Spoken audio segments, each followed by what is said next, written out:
BK. Hariprasad ಭೇಟಿಯ ಉದ್ದೇಶ ಏನು? ಹಾಗಾದರೆ ಯಾವ ಉದ್ದೇಶದ ಆಧಾರದ ಮೇಲೆ ಭೇಟಿಯಾಗಿದ್ದಾರೆ?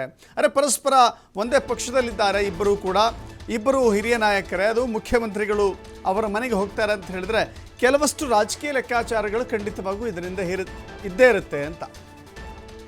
ರಾಜಕೀಯ ಲೆಕ್ಕಾಚಾರಗಳು ಖಂಡಿತವಾಗೂ ಇದ್ದೇ ಇರುತ್ತೆ ಅಂತ. ಸಿ.ಎಂ. ಸಿದ್ದರಾಮಯ್ಯ ಭೇಟಿಯಿಂದ ಏನೆಲ್ಲ ಲೆಕ್ಕಾಚಾರಗಳಿದೆ? ಹಾಗಾದರೆ ಹರಿಪ್ರಸಾದ್ ಅವರನ್ನ ಸಂಪುಟಕ್ಕೆ ಸೇರಿಸಿಕೊಳ್ಳುವ ಪ್ರಯತ್ನನ ಇದು, ಇಲ್ಲವೇ ಸಭಾಪತಿ ಮಾಡುವಂಥ ಪ್ರಯತ್ನ ಮಾಡಲಾಗ್ತಾ ಇದೆಯಾ? ಜೂನ್ ಮೊದಲ ವಾರದಲ್ಲಿ ದೆಹಲಿಗೆ ಚರ್ಚೆ ಎಲ್ಲ ಜನರಲ್ ಆಗಿ ಚರ್ಚೆ ಮಾಡಿದ್ದೀವಿ.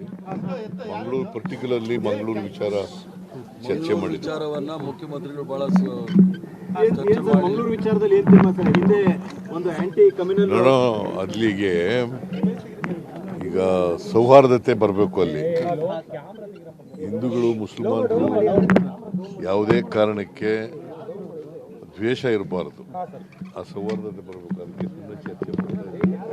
ನಾನು ಹರಿಪ್ರಸಾದ್ಗೆ ನೀನು ಹೋಗಿದ್ದು ಬರ್ರಿ ಮಂಗಳೂರಿಗೆ ಅಂತ ಹೇಳ್ತಾ ಇದ್ದೆ.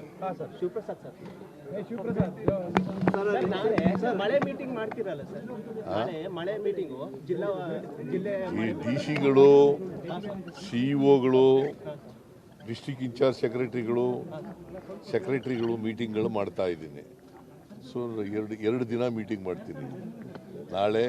ನಾಳಿದ್ದು 2 ದಿನ ಮೀಟಿಂಗ್ ಮಾಡ್ತೀನಿ. ಎಲ್ಲ ಮಿನಿಸ್ಟ್ರಿಗಳು ಭಾಗವಹಿಸ್ತಾರೆ, ಚೀಫ್ ಸೆಕ್ರೆಟರಿ ಭಾಗವಹಿಸ್ತಾರೆ, ಎಲ್ಲ ಸೆಕ್ರೆಟರಿಗಳು ಭಾಗವಹಿಸ್ತಾರೆ, ಎಲ್ಲ ಡಿ.ಸಿ.ಗಳು, ಸಿ.ಇ.ಒಗಳು ಸರ್. ಈಗ ಮಂಗಳೂರು ವಿಚಾರದಲ್ಲಿ ಗಲಭೆಗಳು ಆಗುವಲ್ಲಿ ಹತ್ಯೆಗಳು ನಿಲ್ತಾ ಇಲ್ಲ, ಅದು ಹೇಗೆ ಕ್ರಮ? ನೋಡಪ್ಪ, ಯಾರೇ ಎಷ್ಟೇ ಪ್ರಭಾವಿಗಳಿದ್ರು ಕೂಡ ಕಾನೂನು ರೀತಿಯ ಕ್ರಮ ತಗೋತೀವಿ. ಗೊತ್ತಾಯ್ತಾ? ಯಾರು ಕಾನೂನಿಗಿಂತ ದೊಡ್ಡವರಲ್ಲ, ಕಾನೂನೇ ಎಲ್ರಿಗಿಂತ ದೊಡ್ಡದು. ಅದರಿಂದ ಕಾನೂನು ರೀತಿಯ ಕಠಿಣವಾದಂಥ ಕ್ರಮ ತಗೋತೀವಿ. ನಾವು ಇನ್ನೂ ಚರ್ಚೆ ಮಾಡ್ತಾ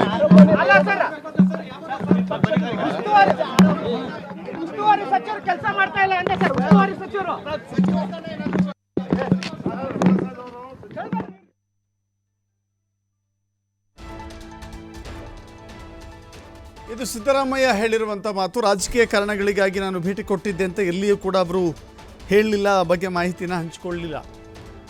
ಮಂಗಳೂರು ಗಲಭೆ ವಿಚಾರಕ್ಕೆ ಸಂಬಂಧಪಟ್ಟಂತೆ ನಾವು ಭೇಟಿಯಾಗಿದ್ವಿ, ಮಾತನಾಡಿದ್ವಿ ಅಂತ ಹೇಳಿ. ನೋಡಿ, ಮಂಗಳೂರು ಭೇಟಿ ಅಥವಾ ಮಂಗಳೂರು ಗಲಭೆ ಇದೆಯಲ್ಲ, ಆ ವಿಚಾರವಾಗಿ ಭೇಟಿ ಆಗೋದಾದರೆ ಅದು ಹರಿಪ್ರಸಾದ್ ನಿವಾಸವೇ ಯಾಕೆ ಅನ್ನೋ ಪ್ರಶ್ನೆ ಇಲ್ಲಿ ಮೂಡುತ್ತೆ.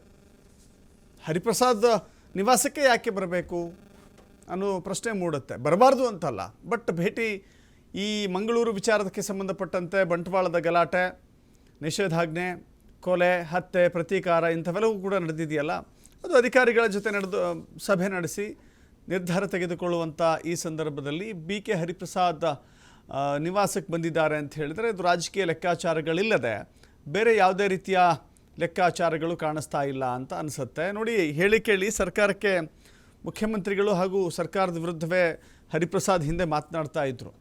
ವಿಚಾರದಲ್ಲಿ ಚರ್ಚೆ ಮಾಡಲಿಕ್ಕೋಸ್ಕರ ನಾನೇ ಬರ್ತೀನಿ ಅಂದ್ರು, ಚರ್ಚೆ ಮಾಡಿದ್ವಿ ಅಷ್ಟೇ, ಬೇರೆ ಏನೂ ಇಲ್ಲ. ಅವೆಲ್ಲ ಪಾಲಿಟಿಕ್ಸ್ ಏನೂ ಇಲ್ಲ, ಬರೀ ಮಂಗಳೂರು ಅಷ್ಟೇ. Thank you sir. ಇನ್ನೂ ಒಂದು ಚರ್ಚೆ ಸರ್, ಈ ಭೇಟಿ ಒಂದು ರೀತಿಯ ಸಂದೇಶ ರವಾನೆ ಪಕ್ಷದೊಳಗಡೆ.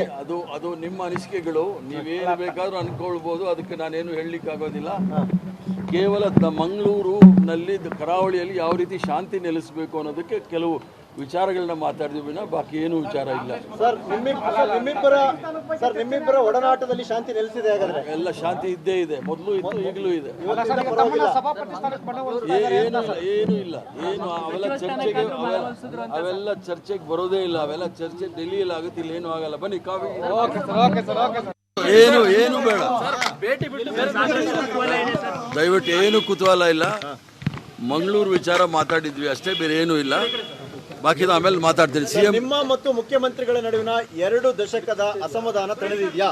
ಏನು ಯಾವುದೇ ಅಸಮಾಧಾನ ಇಲ್ಲ, ಯಾವುದೇ ಅಸಮಾಧಾನಗಳಿಲ್ಲ.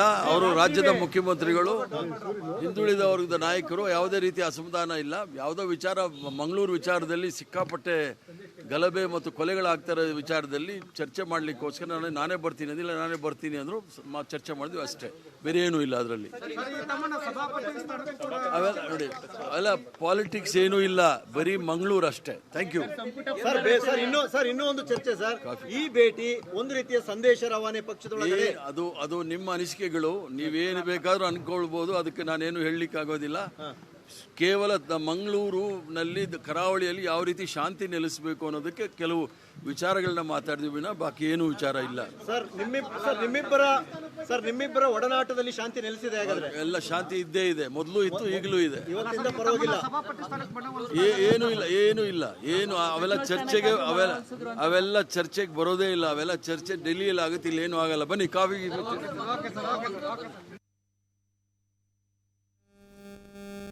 ಇದು BK ಹರಿಪ್ರಸಾದ್ ಅವರ ಮಾತು. BK ಹರಿಪ್ರಸಾದ್ ಹೇಳ್ತಾ ಇದ್ದಾರೆ, ರಾಜಕೀಯ ಕಾರಣಕ್ಕಾಗಿ ಮುಖ್ಯಮಂತ್ರಿಗಳು ನಮ್ಮ ನಿವಾಸಕ್ಕೆ ಭೇಟಿ ಕೊಟ್ಟಿಲ್ಲ, ರಾಜಕೀಯ ಚರ್ಚೆಗಳು ನಡೆದಿಲ್ಲ, ನನ್ನನ್ನು ಸಭಾಪತಿ ಮಾಡುವ ಉದ್ದೇಶ ಅಥವಾ ಸಂಪುಟಕ್ಕೆ ಸೇರ್ಪಡೆ ಮಾಡಿಕೊಳ್ಳುವ ಉದ್ದೇಶ ಯಾವುದೇ ರೀತಿಯ ಚರ್ಚೆ ಇಲ್ಲ, ಆಗಿಲ್ಲ ಅಂಥೇಳಿ BK ಹರಿಪ್ರಸಾದ್ ಹೇಳಿದ್ದಾರೆ. ಮಾಧ್ಯಮಗಳ ಪ್ರಶ್ನೆಗಳಿಗೂ ಅವರು ಉತ್ತರ ಕೊಟ್ಟಿದ್ದಾರೆ. 20 ವರ್ಷಗಳ ಅಥವಾ 2 ದಶಕಗಳ ಕಾಲ ನಿಮಗೂ ಹಾಗೂ ಸಿದ್ದರಾಮಯ್ಯ ಅವರ ನಡುವಿನ ಅಂತರ ಇತ್ತಲ್ಲ, ಅದು ಸರಿ ಹೋಗಿದೆಯಾ ಅಂದರೆ ಖಂಡಿತವಾಗೂ ಸರಿ ಹೋಗಿದೆ, ಸರಿಯಾಗಿದೆ. ಯಾವುದೇ ರೀತಿಯ ಅಸಮಾಧಾನಗಳಿರಲಿಲ್ಲ, ಯಾವುದೇ ರೀತಿಯ ಭಿನ್ನಾಭಿಪ್ರಾಯಗಳಿರಲಿಲ್ಲ. ಸಿದ್ದರಾಮಯ್ಯ ಅವರು ರಾಜ್ಯದ ಹಿಂದುಳಿದ ನಾಯಕ, ಹಿಂದುಳಿದ ವರ್ಗಗಳ ನಾಯಕ, ಅವರ ಜೊತೆ ಯಾವುದೇ ರೀತಿಯ ಅಸಮಾಧಾನಗಳು ಹಿಂದೆಯೂ ಇರಲಿಲ್ಲ, ಈಗಲೂ ಇಲ್ಲ ಅನ್ನುವ ಮಾತುಗಳನ್ನು ಹೇಳಿದ್ದಾರೆ BK ಹರಿಪ್ರಸಾದ್. ಅದರ ಜೊತೆಗೆ ಎಲ್ಲೋ ಒಂದು ಕಡೆ BK ಹರಿಪ್ರಸಾದ್ ಅವರ ಭೇಟಿ, ಸಿದ್ದರಾಮಯ್ಯ ಮತ್ತು BK ಹರಿಪ್ರಸಾದ್ ಅವರ ಭೇಟಿ ಮತ್ತೊಬ್ಬ ಕಾಂಗ್ರೆಸ್ಸಿನ ಮಹಾನಾಯಕನಿಗೆ ಅದು ಸಂದೇಶನಾ ಅಂತ ಕೇಳಿದರೆ ನೀವೇನು ಬೇಕಾದ್ರೆ ಅಂದ್ಕೊಳ್ಳಿ, ಅದಕ್ಕೆ ನಾನೇನು ಹೇಳೋಕ್ಕಾಗೋದಿಲ್ಲ ಅಂತ ಹೇಳಿದ್ದಾರೆ. ಎಸ್, ಯಾಕಂತ ಹೇಳಿದ್ರೆ ಮಹಾನಾಯಕ ಅಂದರೆ DK ಶಿವಕುಮಾರ್. BK ಹರಿಪ್ರಸಾದ್ ಹಾಗೂ ಸಿದ್ದರಾಮಯ್ಯ ನಡುವಿನ ಈ ಒಡನಾಟದ ಹೊಸ ರೂಪ ಇದೆಯಲ್ಲ, ಇದು DK ಶಿವಕುಮಾರ್ಗೆ ಕೊಟ್ಟಿರುವಂಥ ಒಂದು ಪರೋಕ್ಷ ಎಚ್ಚರಿಕೆಯ ಸಂದೇಶನ, ಅಥವಾ ಸಿದ್ದರಾಮಯ್ಯ ತನ್ನ ವಿರೋಧಿ ಬಣದಲ್ಲಿರುವಂಥ ಮುಂದೆ ಅದಲು ಬದಲಾಗುವಂಥ ಸನ್ನಿವೇಶ ಬಂದರೆ, ಮುಖ್ಯಮಂತ್ರಿ ಬದಲಾವಣೆ ಆಗುವಂಥ ಸನ್ನಿವೇಶ ಬಂದರೆ, ಈ ಹಿಂದೆ ಯಾರು ತಮ್ಮ ವಿರುದ್ಧ ಸಿಡಿದೆದ್ದಿದ್ರೋ ಅವರನ್ನೆಲ್ಲರನ್ನೂ ಕೂಡ ತಮ್ಮ ಜೊತೆಗೆ ಕರೆದುಕೊಂಡು ಹೋಗುವಂಥ ಪ್ರಯತ್ನವನ್ನು ಮುಖ್ಯಮಂತ್ರಿಗಳು ಮಾಡ್ತಾ ಇದ್ದಾರೆ. ಇಲ್ಲಿ ಯಾರೂ ಕೂಡ ಮುಂಬರುವ ದಿನಗಳಲ್ಲಿ ಸಿದ್ದರಾಮಯ್ಯ ಅವರಿಗೆ ಅಪಸ್ವರ ಎತ್ತದಂತೆ ಅಥವಾ ಸಿದ್ದರಾಮಯ್ಯ ಬದಲಾವಣೆಗೆ ಧ್ವನಿ ಎತ್ತದಂತೆ ಮಾಡುವಂಥ ಒಂದು ಸ್ಟ್ರಾಟಜಿಕ್ ಮೂವನ್ನು ಸಿದ್ದರಾಮಯ್ಯ ಅವರು ಇಲ್ಲಿ ಮಾಡಿದ್ದಾರೆ.